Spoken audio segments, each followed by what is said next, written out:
I'm JJ Perez from Inside Runner Sports. That's Greg Luca, San Antonio Express News. We're coming to you on Monday following the Roadrunners' 27-13 win over Middle Tennessee State University. Greg, the Roadrunners improved to 3-0 this year. Not the cleanest of wins, kind of a little sloppy at the end, but the Roadrunners get it done, and they're 3-0. Yeah, I would consider it a pretty clean win. I'm willing to forgive some of the stuff that happens against the reserves and what some people might call garbage time there. And yeah, I think you have to start with the defensive effort. It was incredible to see a team get held to 8 rushing yards. I know a lot of that comes down to yardage loss to sacks. There were 5 of them, I believe. But up front, a lot of those sacks stemmed from the fact that there was nothing Middle Tennessee could do in the run game. So it allowed the defensive ends and the linebackers to sort of pin their ears back, so to say, and to go after the quarterback a little more fiercely than they might in another situation. So just to see UTSA win those one-on-one battles in the trenches and make it impossible for there to be any kind of push from the offensive line for the Blue Raiders was pretty remarkable, I thought.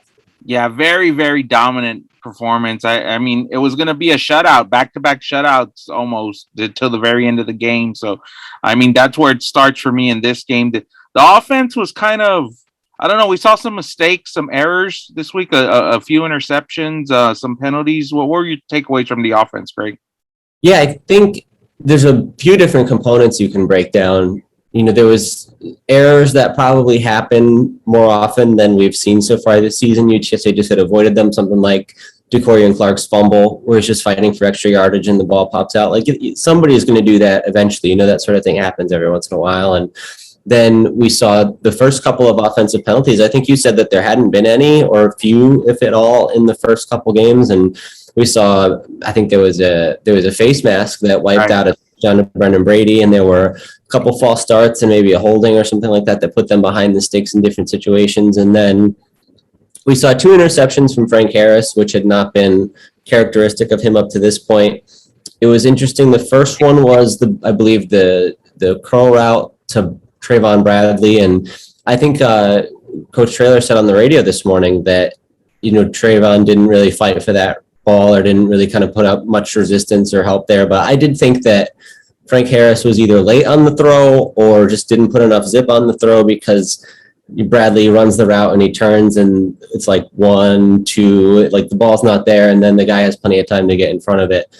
And the one to Tyke was actually the one that it was kind of a deep ball down the right side into the end zone, where I felt like was the case of the receiver not fighting for it and not really trying to bail him out, where maybe he could have turned into a defensive back on that play and kind of batted that one away and lived to fight another down. But it was a ball that was thrown too far inside, as Frank Harris admitted, and was kind of underthrown a little bit. So just some mistakes that have been uncharacteristic to this point, but obviously didn't prove very costly just because of the way the defense was playing. Yeah, and I think if we see any one of those plays go back the other way where they don't happen, I mean, we're talking about a pretty one-sided blowout here and a pretty huge win for the Roadrunners. Yeah, it was. I think it's important for them to start conference play with the win. I think it's important to be 3-0 out of the gate. And I think that when you look back at how close last year's game was, I think we talked about this the first couple of weeks. They went from this dramatic road win at Texas State last year to, a win against the Power 5 opponent on the road this year. We went from a close game against an FCS opponent last year to the most dominant blowout in program history this year. And now facing the same Middle Tennessee team in the same venue, which is not going to happen very often in consecutive years, just kind of a quirk of the way the scheduling worked out. They went from a really close game that came down to a 2-point try in the final minute last year to being completely in control this year. So there's just no doubt about how much farther ahead this year's team is compared to last year's team, and we've just seen it step by step now. What did you make of the vibe post game? I mean, it seemed like most of the guys were a little bit disappointed. I don't know if that's because that's how the game ended, or they were just kind of focused on those mistakes, but there wasn't a lot of celebration going on that, hey, we're 3-0. Yeah, I think it was just, the offense had their issues throughout the day. Never really kind of got clicking at the highest level that they wanted to. And Coach Traylor said they never really took Middle Tennessee's will from them offensively and just couldn't really do whatever they wanted, I guess essentially is the easiest way to say it. And defensively, the group is going to be unhappy with giving up a couple touchdowns late, even though, the guys that we're talking to are not the guys who are on the field in that scenario. And right. A lot of that has to do with just who was out there at that given time. But, they're all a unit, and they're going to expect that everybody produces at the same level because this is the kind of stuff that they preach. So I understand why they might have been a little bit down. It would have been interesting to see if the reserves had played really well. It wouldn't mean anything different for the team going forward, but maybe the attitude and the atmosphere in the postgame would have been a little bit different. What do you think one of the key storylines coming out of this game is? Is it the play of the D line? I think we saw Tremaine Bell step up and have a big game. Jalen Haynes, had a big game. I think those guys continue to play well. That whole crew continues to play well this season. Yeah, we can talk about Tremaine Bell, who was, I think, sacks last year, and I think that's like one of those things where if you had just asked me like in July who led UTSA in sacks last year, it might have taken me a while to realize it was Tremaine Bell. It's like just not a name that you think of, and obviously it wasn't the highest total, but he was the guy for the amount of snaps that he played that he was the most effective rushing the passer. And so to see that continue to carry over into this year, that it wasn't just a couple of plays where maybe the action got funneled to him or something like that he was able to clean up, but no, he really is just that effective as a pass rusher, was pretty telling about the impact he can have going forward. And yeah, you mentioned Jalen Haynes, everybody who clogged the middle, I think, is the biggest thing to think about going forward, because it's a question of how many matchups are they going to play this year against a pretty soft schedule where this is just how the game goes, where they just are bigger and stronger and better up front, and that makes the rest of the game really easy. So that's kind of telling that they could do that against the conference foe. It's one thing to see that against, Lamar, which is sort of a different deal. But to see that in a game that is probably the caliber of team you have to beat to accomplish your goals is really impressive. So I think that's the one that I would take away the most and really be looking at going forward, is how far can that really carry them? On the other side of the ball with the offensive line, we saw a different starting unit in week 3, another shuffle because we didn't have Spencer Burford there. You think that's part of the reason why the run game struggled a little bit?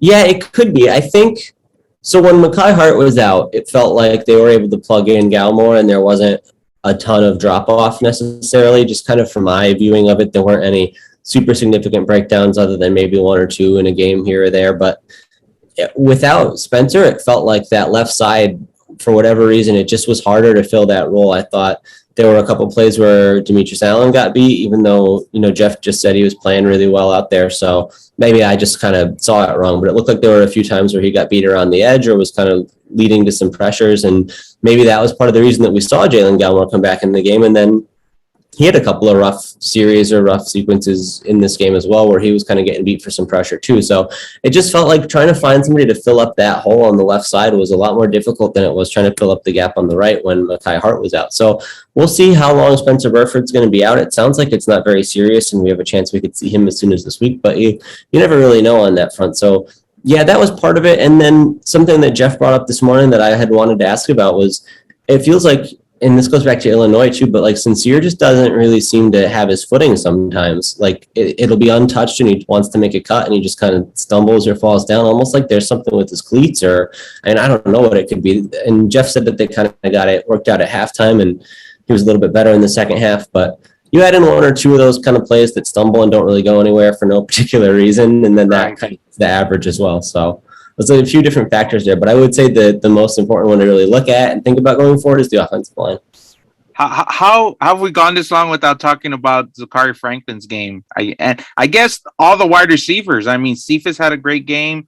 Even JT Clark. I mean, those three guys I think have emerged as the top 3 targets for Frank Harris this season. Yeah, I think Zachary, his progress from last year is incredible, and it's, they say that he's kind of like bigger and faster and stronger, but he just looks kind of like a different guy. And there was a drive where they went to him on like 5 straight plays, and it was capped by that double move that he ended up catching the touchdown pass. And I don't know, there's something about just the way he's getting open this year that it feels like these plays are always there for him, and that they always have that option. And you look at the numbers he put up, and I didn't realize, because I forget when the play was that they threw the ball deep to him and he was slow to get up, and it looked like it would have been an injury situation. And he eventually kind of popped up and he was looking fine on the sideline, but then watching it back yesterday, he didn't go back into the game much, if at all, beyond that point. So maybe that's something to be concerned about going forward. Maybe they just knew they had a lead and they have other options, so they were being careful with him. But the production that he put up was was incredible, and it was not in a full game. It was in maybe 2.5 quarters or however long it was before he got hurt. So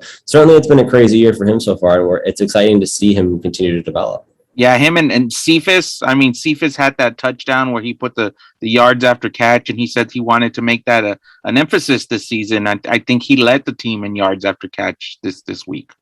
Yeah, and there's we talked before the year a little bit about him lining up in the slot, and he did do that some, and he was effective there, but he also lines up out wide. And the stuff that they do on offense is so cool. And that we talked a little bit about that this morning with Jeff, and they're obviously not going to reveal too much about it. So you can only go so far in depth, but it's like, there's plays where they'll have, 2 tight ends and a running back split out wide as like a screen option, sort of, with 2 really potent blockers out there. And then there's another screen the other way, and there's like a QB draw option up the middle. And there's like so many different alignments and formations that they're doing with. They use these tight ends really versatile for their blocking prowess. And, I still feel like it remains to be seen how much of a threat they really are in the passing game. But just to have those extra blockers who are mobile and are at least nominally, you can throw them the ball and they have to get covered down to down, it just gives them a lot of options. So we see so many different things that they do with these RPOs where it's almost like there's 2 screens and a run option on every single play. And I just feel like it's hard for defenses to keep up with that. And the receivers are part of it because these guys can win their one-on-one matchups, or you feel like, JT Clark is a guy where if he's got one-on-one on the outside, they were not afraid to just throw it up for him and let him go after it, which is pretty impressive from a guy who's not, technically speaking, your number 1 wide receiver, to have that faith in him. But they're getting matchups all over the place because they give you so many different things you have to guard with all the different options that they have. Yeah, it still sounds like there's some tricks up the sleeve offensively. Jeff Traylor wasn't giving you anything this morning on that one. So, and I'm not surprised about that. But I remember last year there was some talk about, we're just kind of trying to make it week to week, and we're not a lot of playbook. And I still think we saw through the season that they probably started to take a lot of the way it works this year, where, the way I imagine it works, kind of my understanding is, on today or yesterday, they're saying these are the plays that we think are going to work against this team. Let's rep all of these this week, and then this is the portion of the playbook we come into that game with. And I think Jeff was saying basically last week they took too much into the game and they didn't have a firm grasp of all of it. But the point being, it seems like they have this huge manifest of different plays that they can call up on any given week, and so there's always going to be something that they haven't shown before. And in this game we saw the 2-back look out of the shotgun with Sincere and Brendan Brady. And if they've gone to that this season, it's been rare, and it led to a touchdown that got called back. But it's just like, between the formations that they can run and the plays that they can run, there's so many different options they can throw at you that it's hard to get a grasp of it. And it's just a matter of what they want to pull out every week. I want to transition here to the, attendance in the Alamo Dome, 16,202, just shy of the season opener, 16,229. Was that kind of disappointing? Because it seemed like there was a big pack the dome kind of for this game. They wanted to really increase the attendance, and it didn't happen. Yeah, I would be interested to see a breakdown of who the tickets are, because it felt like the students turned out again, if not even in bigger numbers than previously. So it's that everybody else component that isn't really coming through, at least to my eye, and I could just be seeing it wrong or whatever the case may be. But yeah, I don't know. I guess Middle Tennessee is maybe not the most exciting matchup either, even though it is a conference game. But I don't know.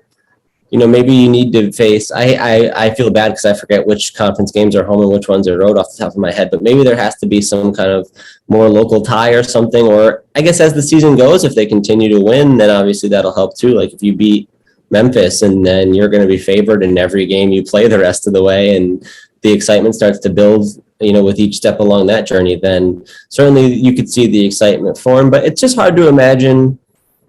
I think a lot of people make up their mind based on the results, and maybe just 3-0, while they've been impressive, is not enough to get somebody who's not already locked in all that excited. But who knows, maybe 4-0 does it, or 5-0 does it, or even 6-1 does it. Whatever point UTSA seems to be hitting their stride and contending for a conference title in the eyes of the casual fan who's not as plugged into the nitty gritty of everything. I don't know when that switch kind of flips, but there's obviously the potential to continue to grow the engagement and to have more people come out. The Roadrunners are on the road this week at Memphis. Pretty stiff challenge for UTSA. I was surprised to see the line come out at 5. It moved to 3.5 today. Is this the biggest opportunity the Roadrunners have to punch through for? I mean, how do I word this correctly? This could be the biggest game in Jeff Traylor's era. Can it? Well, so it's interesting because I think Memphis will be the best team that they play this year. And so therefore going on the road for this game, it's probably the hardest game that they'll play this year. But if they win or lose, I don't know that it changes the trajectory of the season too much. And when people look back on this year, I feel like beating a team with a name brand like Illinois from the Big Ten is going to be a little bit more lasting than this would be, even though Memphis is obviously the better team. So yeah, it's obvious. I mean, of course it's a big game because if you win this one, somebody's going to ask if they could go undefeated, and all this crazy stuff starts to come from that when you look at the schedule that they have the rest of the way. But just generally speaking, I don't know that they need to put that much emphasis and concern on it. Do you see it that way? Well, no, I mean, I'm surprised the point spread is as close as it is. And I mean, if we're being honest, if UTSA pulls out this win, that's maybe the biggest win in program history, likely the biggest win in program history from that standpoint. But I don't know that a UAB win later in the season when, Conference USA stuff is on the line isn't going to be bigger. Right. That's getting ahead of ourselves. It's 1 week at a time. But I mean, obviously, this is a big opportunity. The Roadrunners are 3-0. Memphis has AP votes this week in the top 25. And, yeah. Bottom. I didn't know that, but that's surprising to me. I don't know, because did you see anything about how Memphis's game played out over the weekend? I did not. I know they came from behind. So I've never in my life seen a play like this, but let's see. So Mississippi State punts it, and it one guy touches it, and then another guy touches it, but the refs didn't completely blow the whistle or rule the play dead. And so, Mississippi State's guys are walking off the field, and one ref even signals to stop the clock. And a Memphis guy comes up and just runs and picks up the ball and runs for a touchdown, and they just count it as a touchdown. It was such a bizarre play. And that game, they got outgained pretty badly, and it looked like it was a pretty fluky situation that put them ahead, and then they kind of just held on at the end there. And then the week before that, who was it? Arkansas State, they beat by 5. I don't know if Memphis has been as impressive as people probably thought they would be, and I'm sure UTSA has outperformed anybody's expectations to this point in the year. So I think that's why you see that gap narrowing. But yeah, I just don't know. I don't know if I'm particularly sold on this Memphis team, just kind of seeing some highlights and looking at the numbers, but I obviously haven't watched any of their games in full. So you're saying the Tigers are ripe for the picking this week, huh? You like the Roadrunners in an upset? I mean, their line is moving that way. I don't know. I never know enough about the teams that they're playing and all the nitty gritty to say that for sure. But certainly UTSA seems to be in pretty good shape at the moment and heading the right direction. So if Memphis is kind of vulnerable or was relying on some of these lucky breaks to potentially pull through in these games, because the SEC put out a statement that said they play shouldn't have counted. Not only should it not have counted because the ref blew the play dead, but the Mississippi State also had 2 guys wearing number 4. So there was multiple reasons the play shouldn't have counted. But anyway, I don't know if Memphis has really done enough to warrant a top 25 recognition. So that's kind of surprising to me when you said that. And I don't know. We'll see if they are ripe for the picking. Who knows? All my predictions have been wrong this year. So we'll see. We'll see how wrong I am later on this week. Did we touch everything, Greg? I think my schedule was a little jam packed on Sunday, so we didn't get to do this. But it's kind of refreshing. You take unplug a little, kind of let it digest, listen to what Jeff says, and kind of get a little bit better grasp on what happened and what's going to happen this week. Did we hit on everything? Yeah, but I do want to hear your take on the crowd situation. I mean, I think you're more plugged in with the fans and the fan base than I am. So I'm more interested in how you feel about that and what it would take to grow it and your reaction to the number that we saw.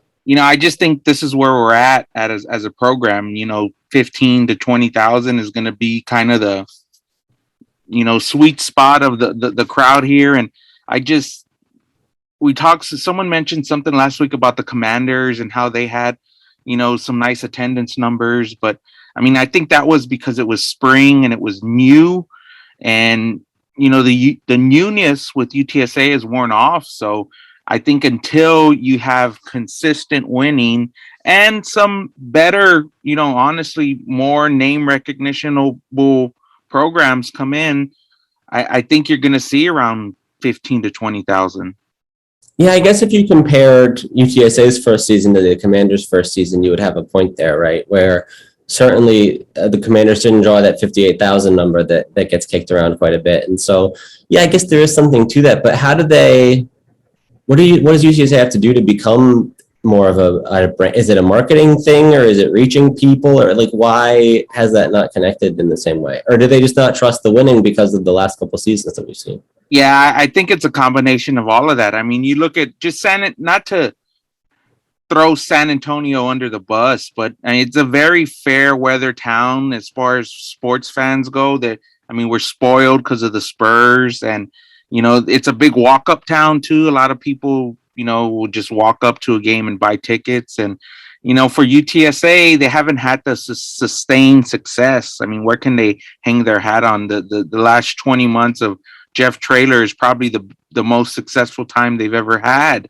So it's going to take a little bit time. And, obviously marketing. I mean, there's marketing questions and issues at UTSA. There's questions about, how well does the city push UTSA out there? I mean, you could look at what they do for, and again, it's not comparable, but the Final Four and the Alamo Bowl, those events are much more marketed than I think anything I've seen from a UTSA standpoint. So I think it's just a matter of time, before you have the consistent winning and the success, something they could hang their hats onto. And, you get a bowl win, and that kind of changes everything. I think, you have something to say, hey, look, this is what we've done. We played in the conference championship. We won a bowl game. So those are the thresholds and the milestones I think this program still has to hit before you could really kind of say, hey, why isn't everybody coming here to watch? Yeah.